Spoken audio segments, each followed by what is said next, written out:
तो मेरे साथी मेरी इन फैकल्टी जगदीश कुमार आपका तहे दिल से स्वागत करता हूँ। आशा करता हूँ कि आप स्वस्थ होंगे, मस्त होंगे, हंसते रहिए और अपनी मंजिलों की तरफ, अपने शिखर की तरफ आगे बढ़ते रहिए।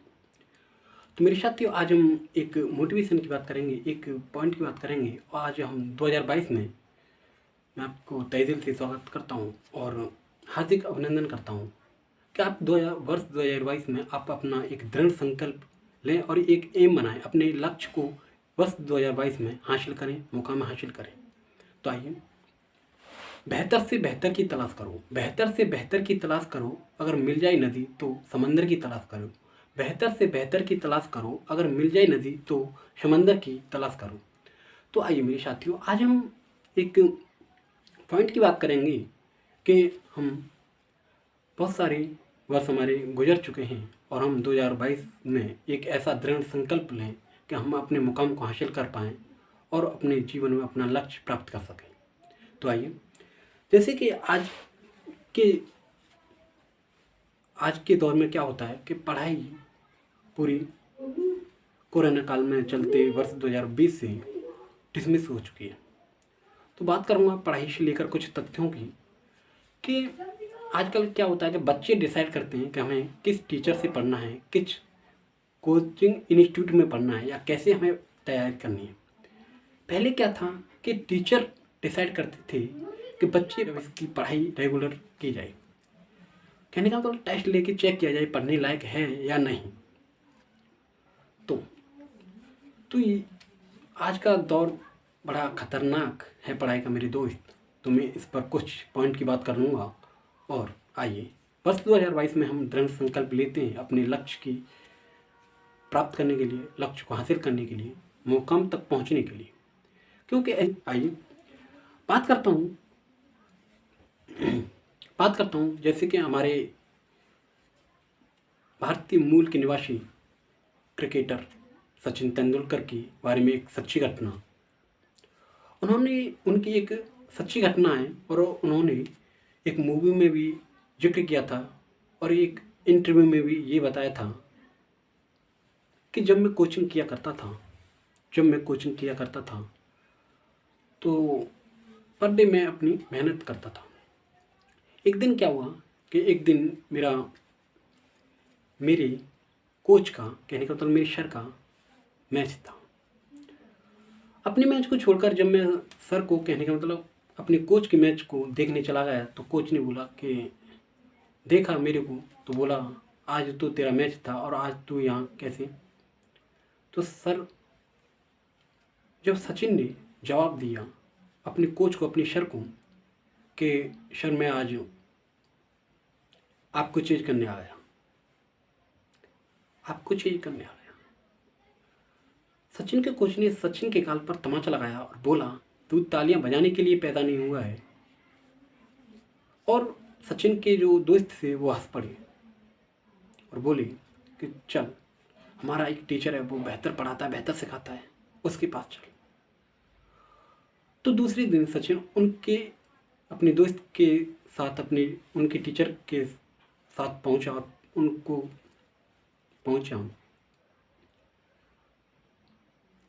जब वहाँ से लौटकर आया और रात में सोचता रहा कि ये मैंने क्या किया।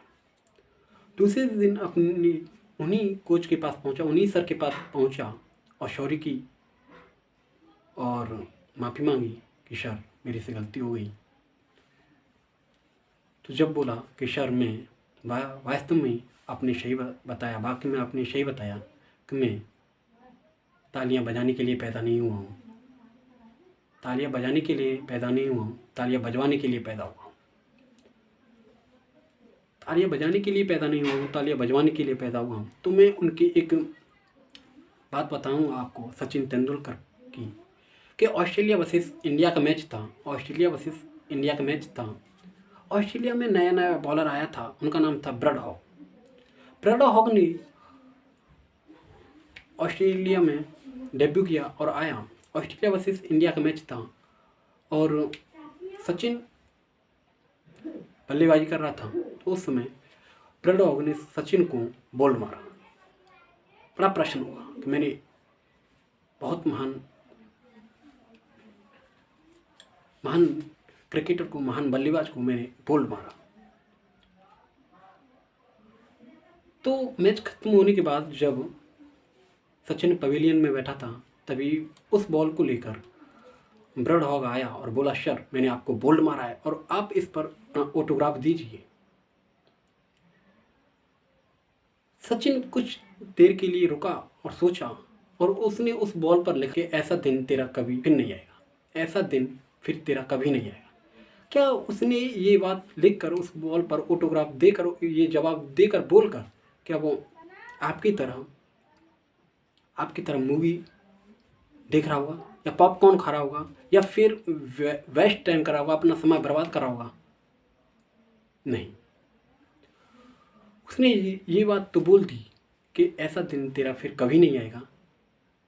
उसने अपने को उस लायक बनाया भी होगा कि यार मैंने बोल तो दिया है, अब ये हासिल भी करना है, प्राप्त भी करना है, ये करके दिखाना है, तो उसने करके दिखाई।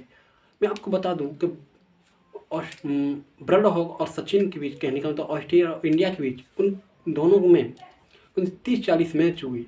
30-40 मैच में test, one day, T20, even IPL। उसके बाद ऐसा चांस आया ही नहीं, क्योंकि उसने वो बैठा नहीं, उसने कठिन पर कहते हैं हार्ड वर्क किया।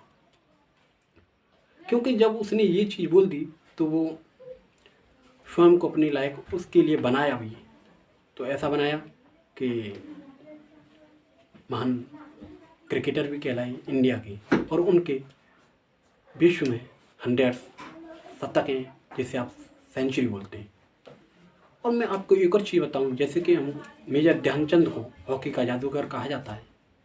मेजर ध्यानचंद को हॉकी का जादूगर कहा जाता है। वो किस पर प्रैक्टिस करते थे, अभ्यास करते थे, मेहनत करते थे? वो रेल की पटरी पर स्टिक से लेकर बॉल से। जब एक उनका मैच था, और उनका मैच था तो कम से कम आध घंटा सा हो गया हाफ को खेलते खेलते, मैच को खेलते खेलते, एक भी गोल नहीं हुआ। उसने, उनकी टीम ने बोला, ध्यानचंद ये क्या हो रहा है, अभी तक एक भी गोल नहीं हुआ, मैच हार जाएंगे। तो उसने बोला कि मैच बंद कर दो, और ये न पवाओ कि गोल पोल छोटा है। तू कैसी बात करता है कि हाँ बात सही करता हूँ। उसने रुकाया और टीम मैनेजमेंट को बुलाया तो गोल पोल जब नापा तो 2 फुट छोटा था। इसे कहते हैं कॉन्फिडेंस, इसे कहते हैं कॉन्फिडेंस। तो ऐसा कॉन्फिडेंस लाओ कि हम हर प्रकार के 100% श्योर दे सकें और अपनी मंजिल को प्राप्त कर सकें। तो मेरे साथियों, मैं इन एग्जाम्पलों के सहारे आपको बताना चाहूँगा कि दृढ़ संकल्प लें वर्ष 2022 में और अपना मुकाम हासिल करें। तो मैं आपके लिए बोलना चाहूँगा, happy new year to all of you. तो आज के लिए इतना ही, और जाते जाते यही बोलूँगा कि कर दिखाओ कुछ ऐसा कि दुनिया करना चाहिए आपके लिए। थैंक यू, फिर टेक केयर, बाय बाय।